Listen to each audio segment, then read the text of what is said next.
Nessa página, a gente começa a ver as teorias dos modelos atômicos.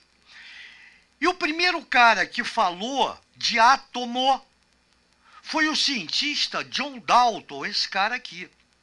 E aí a gente vai ler e vai analisar cada conclusão que ele tirou em 1808. Olha para essa data. E aí é o seguinte, baseado nas leis ponderais de Lavoisier e Proust, e aí só para explicar isso, a gente vai dar isso futuramente, matérias futuras, né? Leis ponderais, Lavoisier pegou uma reação química e constatou que a massa do produto formado era igual à massa do reagente. Isso quer dizer que surgiu daí uma frase que todo mundo conhece. Na natureza nada se cria, tudo se transforma. Nada se cria e nada se perde. Segundo Proust, você tem proporções definidas numa substância. Água, por exemplo, H2O, não interessa a quantidade de água. Sempre você vai ter 2 hidrogênios para 1 oxigênio. Então, baseado nessas leis, Dalton, o cientista John Dalton, continuo eu, por volta de 1808, elaborou sua teoria sobre a matéria, conhecida como teoria atômica de Dalton. E as principais conclusões do modelo atômico de Dalton foram, e a gente vai analisar. Primeiro, a matéria é formada, eu vou ler para depois a gente analisar um por um. A matéria é formada por partículas extremamente pequenas chamadas átomos. Os átomos são esferas maciças e indivisíveis. Segunda conclusão, os átomos com as mesmas propriedades constituem um elemento químico. Terceira conclusão, compostos são combinações de 2 ou mais tipos diferentes de átomos. E para terminar, as reações químicas são rearranjos, união e separação de átomos. Então, pegando essa primeira parte, a gente pode dizer que essas partículas extremamente pequenas, partículas sólidas, maciças, duras, impenetráveis, imóveis, ele chamou de átomo. Porém, lembra do ano 1808, é importante observar que como Dalton não tinha instrumentos necessários para ver ou fazer experiências com os átomos individuais, isso tem que ficar muito claro.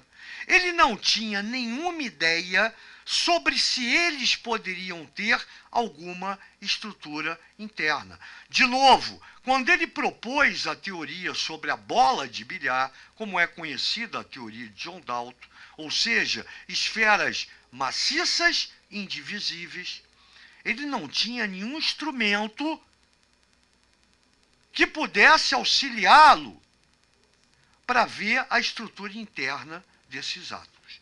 Então, gente boa, em 1808, esse cara fez milagre em relação à estrutura, a modelo atômico. No segundo caso, tá? Dalton propôs que cada átomo de elemento, por exemplo, como ouro, são iguais a todos os outros átomos desse mesmo elemento. E aí a gente pode dizer que alguma coisa vai cair por terra. Atualmente, em 1808, ninguém podia falar nada, tinha que aplaudir o cara. Como a gente sabe, e vocês ainda não, porém a gente vai ver, os átomos de um mesmo elemento são constituídos por isótopos, elementos com o mesmo número atômico. Porém, o número de massa é diferente. E isso se deve a esses átomos apresentarem números de nêutrons diferentes. Então, isso faz com que agora, mas graças a Dalton, a gente possa ter essa nova leitura do átomo. Mas naquela época, a gente tem que aplaudir o cara. Então, isso tem que ficar muito claro. Perfeito?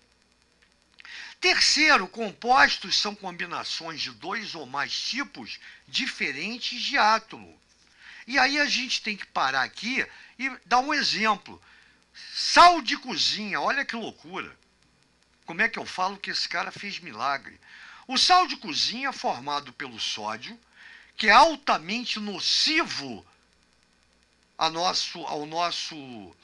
nossa vida, ou seja, o sódio, se você tiver contato, pegar um pedaço de sódio, ele te queima, porque ele reage com a umidade da sua pele. Como é pouca umidade, ele vai queimar. Se você pegar um pedaço de sódio e jogar na água, vai explodir. Porque a reação é altamente exotérmica, libera muito calor, é explosiva. Então, o sódio é altamente nocivo à nossa vida, se você tiver contato com ele, ingerir e coisa e tal. O cloro, por sua vez, é altamente tóxico.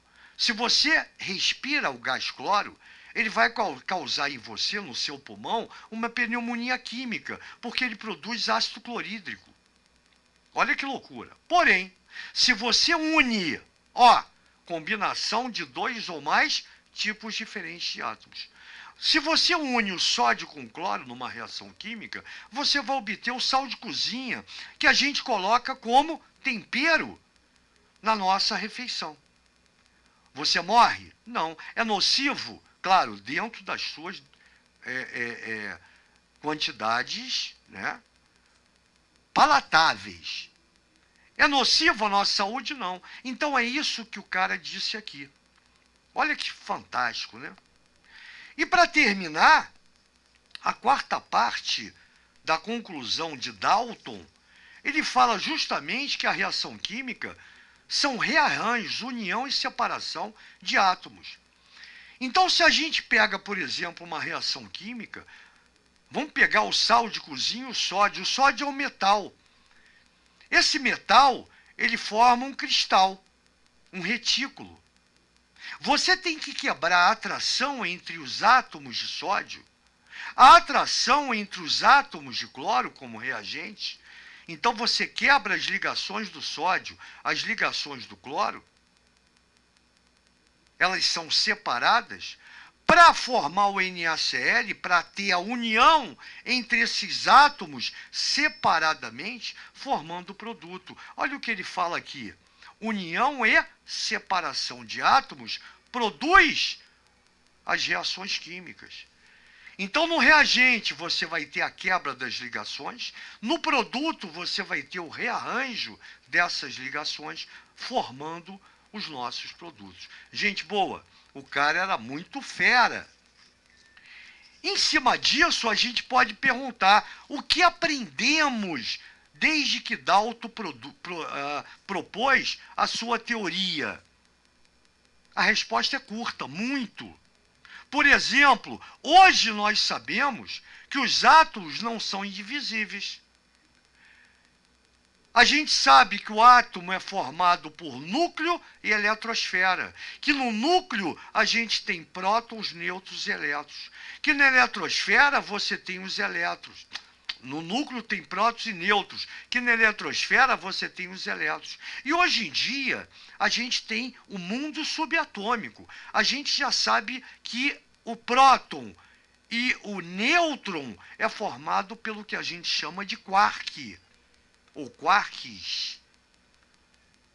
Cara, isso aí é graças a quem? Ao carinha aqui. Então nota que a partir de Dalton, a teoria atômica foi evoluindo, mesmo com os erros. Tem erro, a gente tira. Tem acerto, a gente aproveita. Gente boa, o cara é muito fera. Na próxima página a gente continua. Valeu, grande abraço.